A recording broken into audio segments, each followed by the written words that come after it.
48 news Gujarat હવે નજર કરીએ આજના મુખ્ય સમાચાર પર। સુરત જિલ્લાના બારડોલીમાં નગરપાલિકાના વોટર વર્ક્સની મુખ્ય પાણીની પાઇપલાઇનમાં ફરી એકવાર ભંગાણ સર્જાતા સમગ્ર વિસ્તાર પાણીમાં ગરકાવ થઈ ગયો હતો।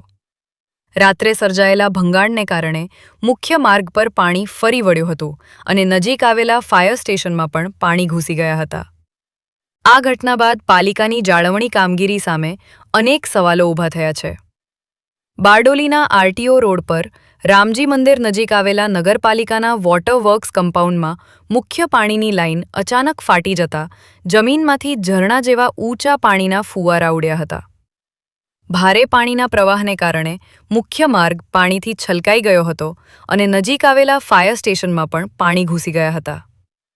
ઘટનાની જાણ થતાં મોટી સંખ્યામાં સ્થાનિક લોકો સ્થળ પર દોડી આવ્યા હતા અને સમગ્ર ઘટનાના દ્રશ્યો નિહાળ્યા હતા। નોંધનીય છે કે ગત સવારે પણ આ જ પાઇપલાઇનમાં ભંગાણ સર્જાયું હતું, જેનું પાલિકા દ્વારા રિપેરિંગ કરવામાં આવ્યું હતું। જો કે થોડા જ કલાકોમાં રાત્રે ફરીથી લાઇન ફાટી જતા રિપેરિંગની ગુણવત્તા સામે પ્રશ્નો ઊભા થયા છે। વારંવાર એક જ જગ્યાએ પાઇપલાઇન ફાટવાની ઘટનાઓને કારણે સ્થાનિકોમાં ભારે અસંતોષ જોવા મળી રહ્યો છે। લોકો પાલિકા પાસે કાયમી ઉકેલની માંગ કરી રહ્યા છે, જેથી આવી સમસ્યાનું પુનરાવર્તન અટકે અને પાણીનો બગાડ તેમજ લોકોને પડતી મુશ્કેલીઓથી રાહત મળે। AB 48 ન્યૂઝ ગુજરાત સાથે પ્રશાંત પટેલ સાથે હિતેશ પરેખ, બારડોલી।